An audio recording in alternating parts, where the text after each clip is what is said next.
For a full copy of today's recipe, check us out on Facebook at Poppy's Cucina or right here on YouTube under the Community tab. So what are we making today? Today we're making this super easy but unbelievably delicious. Look at it. Look at it. Chicken Valdostana. So good, so flavorful, so easy to make. Oh, it's delicious. You and your family are going to love it. Love it. Love.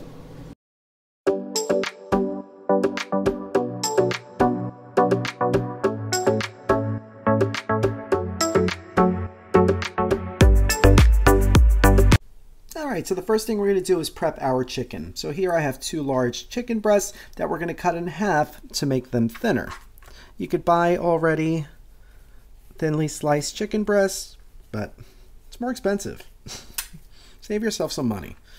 So here I have it like this, and we're going to do the same thing to the other one. Just like that. Now we're going to dredge each of these halves in some flour. Using a regular all-purpose flour here. Just want to get it nice coated on each side. Shake off the excess. Just like that. So now we're going to coat the rest of them and then head over to the stove. So in this large sauté pan, I added 2 tablespoons of olive oil that I've been heating up. It looks like it's hot. So now we're going to add our floured chicken. Get this right in here. Arrange it nice.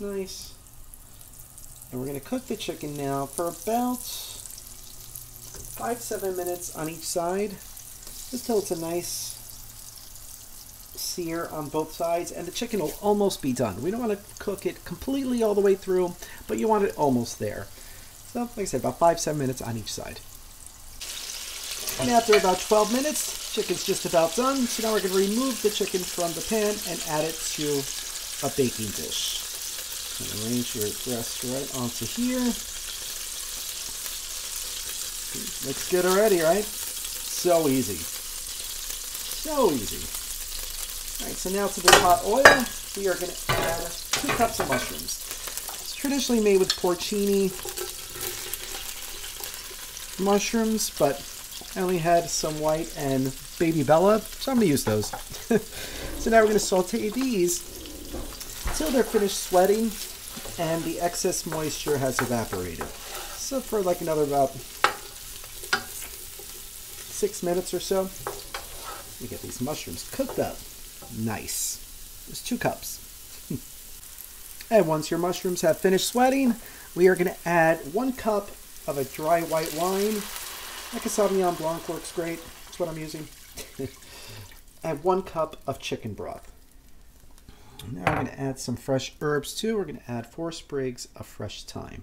So now we're going to bring this up to a quick boil. Then we're going to allow it to simmer until the liquid reduces by half. You don't have to get a ruler or something, but you get the idea. So we're going to allow this to simmer for probably about 10 minutes. And when your sauce is done reducing by half, give it a taste. This is a good time to adjust your seasoning. See if you want to add some more salt or pepper, add some garlic, go crazy. But yeah, we're going to take this off for the heat. And now we're going to allow this to cool for a sec while we do a little bit more to the chicken. Now would be a good time to preheat your oven to 375 if you haven't already. All right, let's go back to the chicken. So I have the chicken arranged nicely in our baking dish. So now what we're going to do is going to top each chicken cutlet with a slice of prosciutto. Let's get that right on top of each one.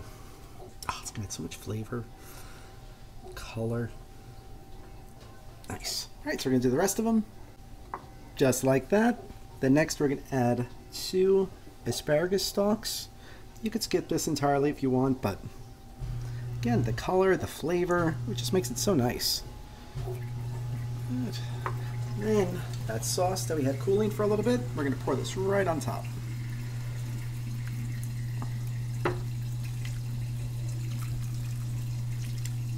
All over. Nice. All right, you definitely want to take out the sprigs of thyme at this point. And then lastly, we are going to top it with the cheese. So I have 2 cups of shredded fontina. I just got a block and I shredded it myself. If you could find sliced, go for the sliced. It's going to be about 1 ounce of each of the cheese if you're going to use sliced. So we put this right on top. Doesn't that look good? Oh, it's gonna be amazing. Amazing. All right. A little too much on that one. There we go. All right, so now into the oven it's gonna go at 375, just pretty much till the asparagus wilts a little bit. The cheese is nice, melty and gooey. And then it's ready to eat. So easy. Yum. 18 minutes later, we pulled this out of the oven. Look at it. Look at it. It looks so good. Oh, but it's going to be a little too hot right now, so we're going to allow this to cool for a little bit before we give it a try. But yum. Nice. Buon appetito. Mmm.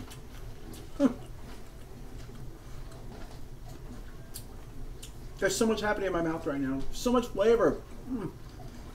Chicken super tender. The cheese, the prosciutto, the mushrooms, the asparagus, everything. It's all delicious. So good, so easy. Great for a holiday gathering, let me tell you. Just planning ahead. So if you try this recipe, let us know. Thank you so much for watching. We'll see you again soon.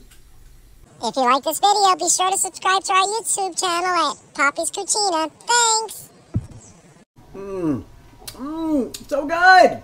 Now who's ready for that drink? I know I am. Let's do it.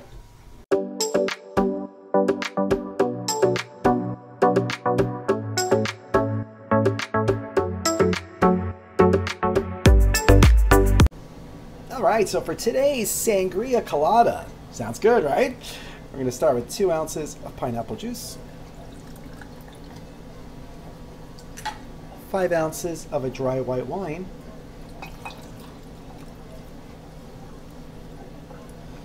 and we're going to do 1.5 ounces of coconut rum,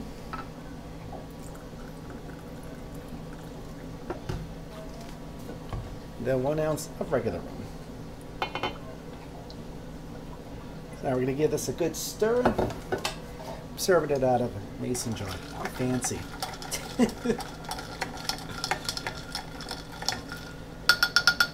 Now it's time to give it a try. Oh yeah. Salute.